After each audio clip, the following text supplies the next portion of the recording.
Hello mga ka-nature, meron tayong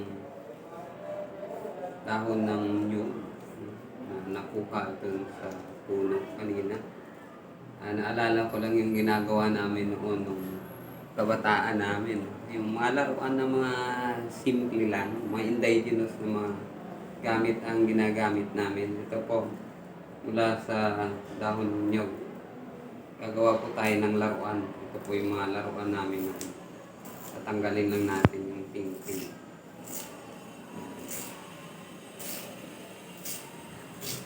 Ito po yung pinaka-ting-ting niya. Yan, tatanggalin natin. Ganun din po yung isa. Gagawa po tayo ng bola. Wala sa dahon ng yung ito kung ginagawa na yung bola. Tingnan ko kung kaya ko pa. Naalala ko pa. Baka nalimutan ko na. Pero ito lang po ginagawa namin. Yan. Pagtatanggal po ng ting-ting ay ilalala po natin ito. Ganito lang po ang ginagawa namin yan. Para siyang maging bola. Ilalala siya.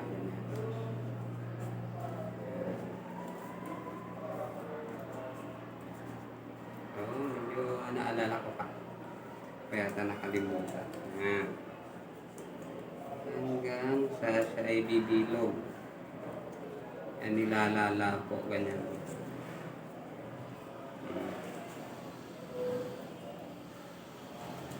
Yan lang po ang laruan namin noon.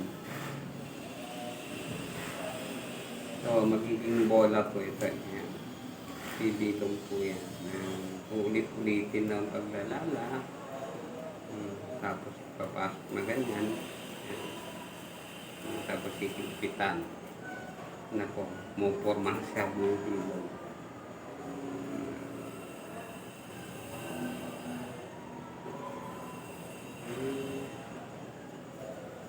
Yan.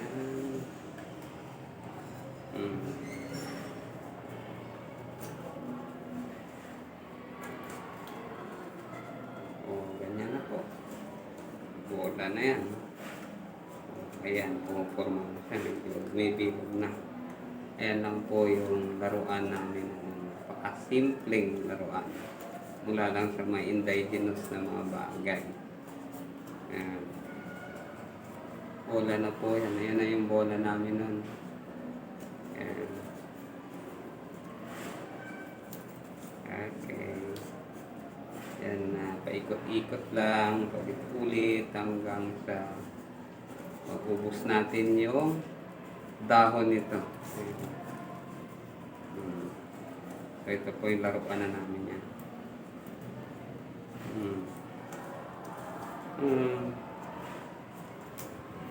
Isa pa.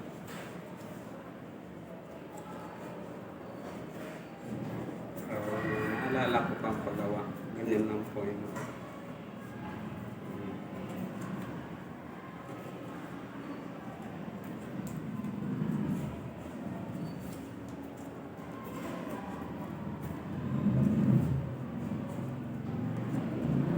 Ganyan po, bola na yun namin noon. Ilalak lang po natin ito. Para mag-lock siya at hindi siya magtanggal. Isusok-sok lang natin ito dito para siya mag-lock.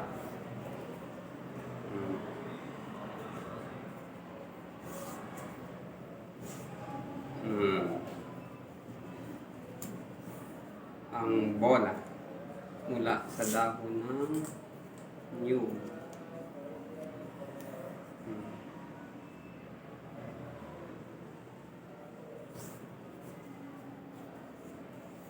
Yan, nakalak na po yan. Hindi na po basta-basta makakalas.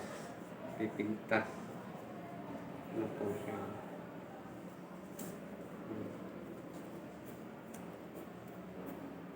Yan. So, maliit lang po siya kasi dalawang dahon lang. Kung gusto natin medyo lumaki-laki, ay dadagdagan natin dahon. Para pa po hindi siya basta matanggal. Yan. Ganyan ang lock na ginagawa namin po. Ginaganyan pa namin yan.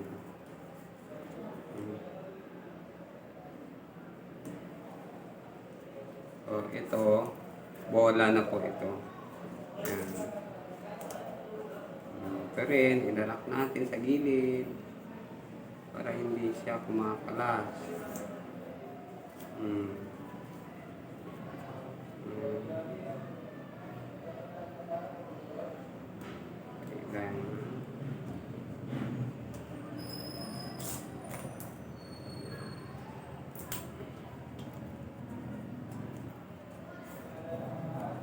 Ayan, bola na siya. Ito na ang aming bola gawa sa dahon ng niyog.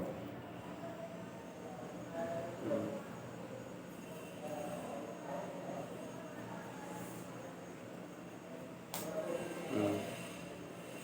Yan ang bola galing sa yung ginagawa namin itong bato ang bola. Ito pong ginagamit namin. Yung bolang gawa sa dahon ng niyog. Maraming salamat!